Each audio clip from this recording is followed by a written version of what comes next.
How to build a whole $1 million investing portfolio in 5 minutes, even if you're 35 years old and you literally don't know anything about investing and maybe have only 3 minutes to learn. Okay, so we're going to use Vanguard for this. This isn't sponsored, but if you are Vanguard and you want to sponsor me, that would be cool.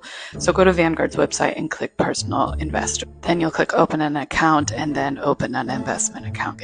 Then you're going to click open an account and then you're going to click open an investment account. And then you're going to click invest on my own. I know it's tempting to be I want advice, but don't worry, you don't need it. So I would start with something like a Roth IRA because the money you put in, it grows totally tax-free, which is pretty cool. Or if you don't qualify because you make too much money, well, that's a good problem to have, but you can still do a traditional IRA. Or if you want to be able to access your money at any time and you don't care about saving money on taxes, you could do an individual brokerage.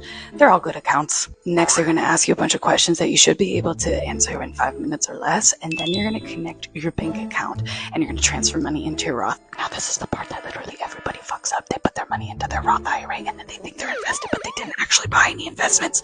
Don't fuck it up, okay? And do you ever well, Chloe, what kind of investments do I pick? I don't even know how to do that. I'm about to show you, okay, baby? And it's going to be really, really easy and very hands-off, okay? So if you're 35 and you're trying to retire in 30 years, you can pick something like a 2055 target date fund. 2055 is the year you want to access this money, yeah? And what's cool is this target date fund will invest in a bunch of shit for you. You can see here, it's got the total US stock market in here at 55%. And then it's got the total international, meaning every single stock in the international market, every single stock in the US market.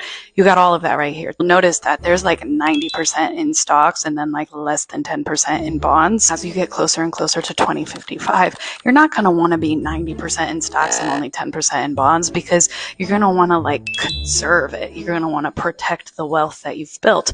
So as you get closer and closer to your target date, it's got to adjust. And target dates do that for you. So for example, this is a 2030 fund. So that means that somebody is retiring in 5 years. So they're going to be a lot more conservative than somebody who's got 30 years to build their portfolio. Now, instead of having 90% in stocks and only 10% in bonds, we got 60% in stocks and the rest in bonds. That's because a person who's trying to retire in 5 years, they're going to be a lot more conservative than somebody who's trying to retire in 30 years. That's good. We want to be more conservative the closer that we get to accessing the money. How much do you need to invest in a target date fund each month in order to get to $1 million by the time you're 65? About $850 a month. So first you put $7K a year into that Roth IRA, and then the rest of the money you either can put into your 401K or a taxable brokerage, whatever you're feeling. Bang, boom. It only took you 5 minutes to set up, and boom, you could become a millionaire if you just, keep doing it. I recognize it won't take you 5 minutes to become a millionaire. I'm so sorry for anybody who thought that that's what you could do. I know this stuff can get really overwhelming and confusing, so if you need a little bit of help, just comment training and I'll send you my free investing class. Okay,